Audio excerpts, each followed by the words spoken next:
Hi and welcome to this video, how to ease your endo pain with Chinese medicine techniques. So if you're struggling with endometriosis pain, whether you've been diagnosed or not, you might think you've got it, you might be waiting for diagnosis, or really if you're just struggling with your period pain without any diagnosis, Chinese medicine offers powerful natural techniques to support your body and relieve discomfort. So in this video, I'm going to share how traditional Chinese medicine, shortened as TCM, views endometriosis, common imbalances that contribute to your pain, and simple practices you can start today, including acupressure, Moxibustion, diet, and stress relief. So here's what you're going to learn in this video. How TCM explains endometriosis, so the Qi and the blood stagnation, liver imbalances, acupressure points to ease cramps and improve circulation, Moxibustion for warming and soothing pelvic pain, foods and herbs to reduce inflammation and balance hormones, stress relief techniques to prevent energy stagnation, one of my favorite things to look at. And this is the first video in my Chinese medicine and women's health series, so stay tuned for more videos to come. So if it's here, I'll be tagging it in at the end of this video, but if it isn't, then it hasn't been done yet. So stay tuned, press that reminder button so you will get an alert when it's ready. And we're going to be going through a yoga session and a guided meditation to further support your body. So let's connect as well in the comments. So, once I've gone through these, have you tried any TCM techniques for endo? What works for you? Really love to hear what you've got to say about what you've tried once I've gone through this video with you. So let's get started. So my mic decided it was going to pack up and it didn't want to work. So where was I? Yes. So in Western medicine, endometriosis is often described as tissue growing outside the uterus, causing pain, inflammation, and sometimes fertility.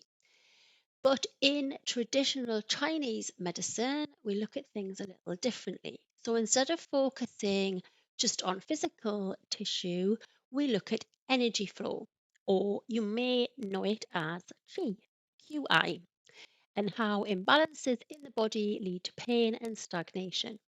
So Qi and blood stagnation in traditional Chinese medicine pain is often a sign that something isn't flowing properly. So imagine a traffic jam. When qi and blood get stuck in the pelvis, it creates inflammation, which then leads on to cramping and pain. So this is why many women, like yourself, with endometriosis and bad period pains feel that sharp stabbing or dull aching sensation, especially before or during the cycle. If we look at liver qi stagnation, the liver is key to hormonal balance in traditional Chinese medicine, and it helps move the qi smoothly through the body. But stress, frustration, or repressed emotions, which I think many of us experience, can cause that liver qi to become stuck. So that's what can lead to your mood swings, bloating, and more intense and physical and emotional pain. Then we look on to cold and dampness. So if you ever feel like your lower abdomen is cold, if that's cold to the touch, TCM believes that cold and damp can settle in the womb, slowing down the circulation and making your pain even worse. So this is why therapies like Moxibustion, I love that word, we'll come on to in a minute, or certain foods can be so helpful. So, if we want to ease that period pain, that endometriosis pain, we need to get that chi and the blood moving. We need to support the liver. We need to reduce cold or dampness in the body. And that's where the techniques I'm about to share come in. So first of all, let's look at acupressure points for pain relief. So acupressure is like acupuncture, but without the needles.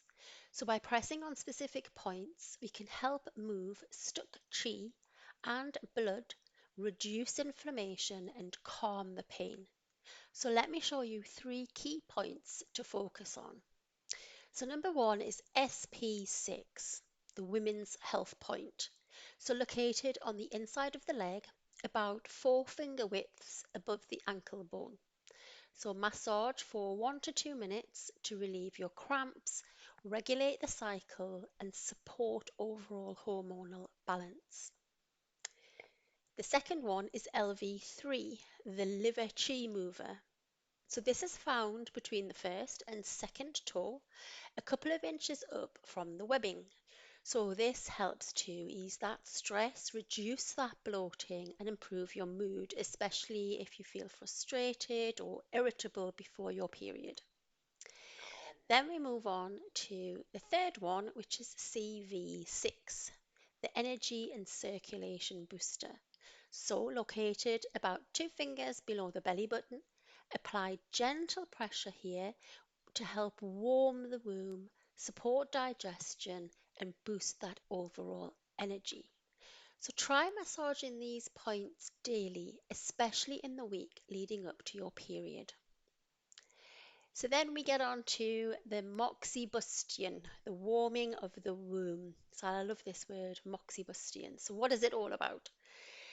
So, as I've said, if your lower belly often feels cold or if you experience damp, aching pain, Moxibustion could be a game changer for you. Moxa, M-O-X-A, is a dried herb, it's actually mugwort, that's burned near the skin to gently warm and stimulate energy flow. I know it's a little bit woo-woo, but if you're in pain, I'm a real believer that you should try anything. It's often used on the lower abdomen to relieve menstrual pain and improve circulation. So, how do you do it? So, you light a moxa stick, you hold it a few inches above your lower abdomen, never touching the skin. You move it in slow circles over the area for about 10 to 15 minutes. So, do this a few times a week, especially before and during your period. This will help dispel that cold. It will move the stagnant blood through your body and it will make it especially useful for deep, heavy stabbing pain. So, next, let's look at food as medicine. Now, you may have watched my podcast episode with Sabina. She's a nutritionalist based in Australia, but you can have a view of that here. And that was all about modern medicine. And basically, what we talked about was food. So go and have a watch and listen to some of Sabina's really good tips. So, in TCM, food is one of the most important tools for healing. We focus on warm, nourishing foods to keep energy flowing and prevent cold and dampness from settling into the body. So, what do we need to do? How do we do that? So, we eat more warm cooked foods, soups, stews, roasted vegetables. We eat blood nourishing foods, so for example, leafy greens, beets, and dates. And we also implement an anti inflammatory diet through spices such as ginger, turmeric, and cinnamon. So, the things that we need to avoid are cold and raw foods.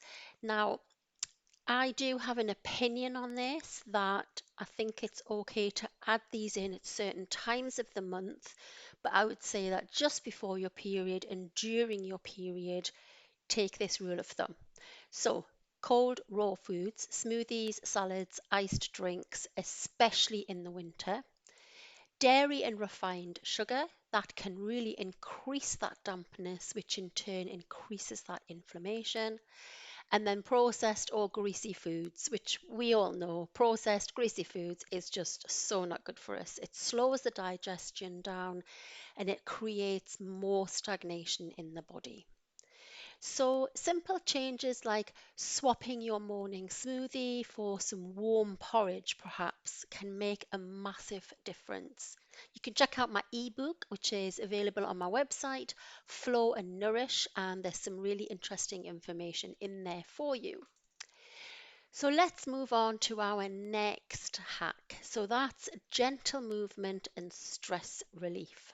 So since liver Qi stagnation is a huge contributor to your endo pain, movement is key. Now, we're not talking high intensity workouts here.